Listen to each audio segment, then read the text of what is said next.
Si mundet që një kryevepër mbi 2300 vjeçare të zbulohet rastësisht gjatë një lufte dhe më pas të shtuket për më shumë se 3 dekada? Kjo nuk është një legjend, është historia e vërtet e një prej thesareve më të çmuara të trashëgimisë arkeologjike shqiptare, mozaiku të njohur sot si Bukuroshja e Durrësit. Historia në çon në vitin 1916, në kulmin e luftës së parë botërore. Në atë kohë, Durrësi ndodhej në administrimin austro-hungarez. Ushtarët po hapnin transhe dhe fortifikime për mbrojtjen e pozicioneve ushtarake, pa e ditur se vetëm pak centimetra nën këmbët e tyre fshihej një kryevepër e lashtësisë. Teksa gromonin, lopatat goditën një sipërfaqe të pazakontë. Kur dheu u largua me kujdes, filluan të shfaqeshin mijëra gurë të vegjël shumë ngjyresh, të vendosur me një mjeshtri të jashtëzakonshme. Pak nga pak, u zbulua portreti një gruaje të re.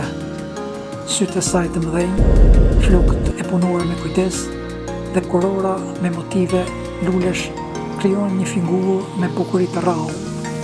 Askush nuk e dinte ende se po zbulonte një nga mozaikët më të rëndësishëm të periudhës helenistike në brigjet e Adriatikut. Lajmi arriti shpejt te arkeologu austriak Camille Praschinker, i cili ndodhej në Shqipëri si pjesë e ekspeditave shkencore austro-hungareze. Praschinker e studioi me kujdes mozaikun, e fotografoi, e dokumentoi dhe kuptoi menjëherë rëndësinë e jashtëzakonshme të këtij zbulimi në historinë e Durrësit antik.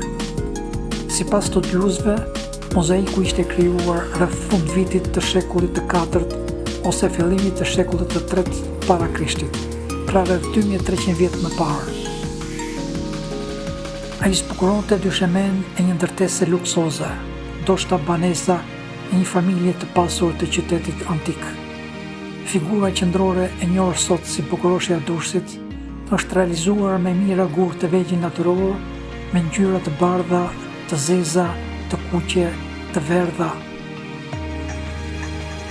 Edhe sot, specialistët e konsiderojnë atë një nga portretet më të bukura të ruajtura nga antikiteti në gjithë rajonin e Ballkanit. Por historia e këtij zbulimi mori një kthes të papritur. Lufta vazhdonte. Rreziku i bombardimeve, dëmtimeve dhe grabitjeve ishte i madh. Për ta mbrojtur këtë kryevepër nga shkatërrimi, mori një vendim i pazakontë. Mozaiku u mbulua përsëri me dhe. I fsheu në tokë e mbeti në heshtje për plot 33 vjet.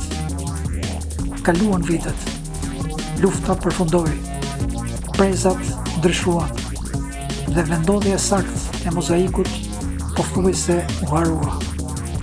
Shumë mendonin se ai kishte humbur përgjithmonë. Por historia nuk ishte mbaruar. Në fund të viteve 50, një arkeolog shqiptar vendosi të gjente përsëri kryeveprën e humbur. Ai ishte Evangel Toçi.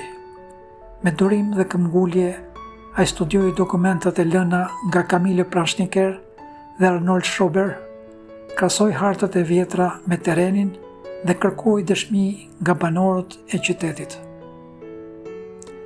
Pas një pune të gjatë kërkimore, ai arriti të përcaktonte vendodhjen e saktë. Në vitin 1959, pas 33 vitesh në tokë, Bukuroshja e Durrësit doli sërish në dritë.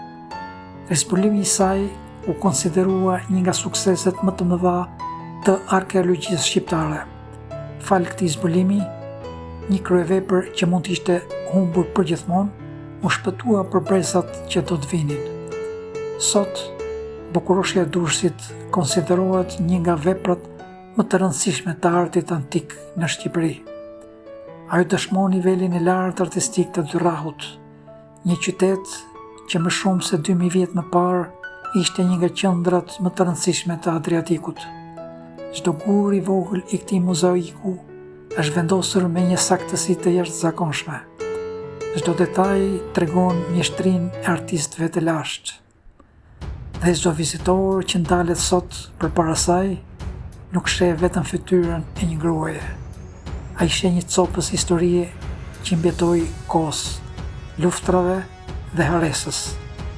Është e pabesueshme të mendosh se një transhe ushtarake e hapur për luftë solli në dritë një kryevepër të paqes. Një vepër arti që kishte pritur në heshtje për më shumë se 2000 vjet. Një dëshmi e jashtëzakonshme e qytetërimit të lashtë të Durrësit dhe një kujtesë se në tokën ku ecim çdo ditë mund të fshihen ende histori që presin të zbulohen. Bukuroshja e Durrësit nuk është thjesht një mozaik.